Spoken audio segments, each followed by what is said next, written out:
Welcome back to the SQL 30-day learning series. In the previous session, we covered important concepts that will help you move to the next level. Today, we continue our journey with another essential SQL topic. Let us begin today's session.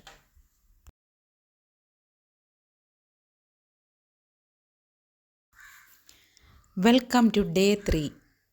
Today, we will learn how to filter data using the where clause. This lets us retrieve only the row we need based on the conditions. The where clause is added after the from statement. It specifies a condition that each row must meet to be included in the result.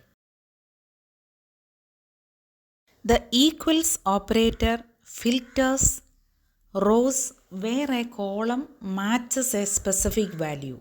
For example, this query shows only employees in the HR department.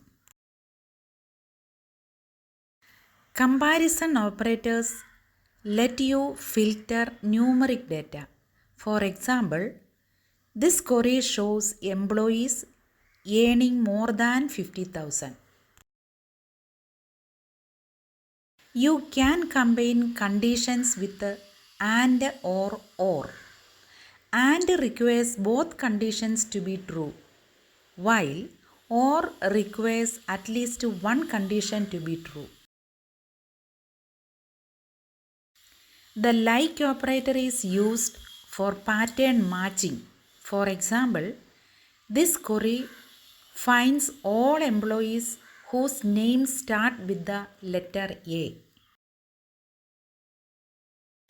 The in operator checks if a value matches any in a list. This query shows employees in HR, finance, or IT. The between operator filters values within a range. Here, we select employees whose salaries fall between 30,000 and 60,000. Let us practice.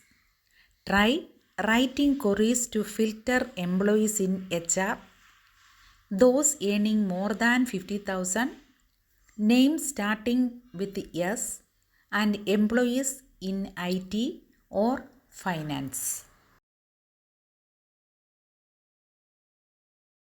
Common mistakes include forgetting quotes around text values, using equals instead of like for patterns, or misusing and or logic.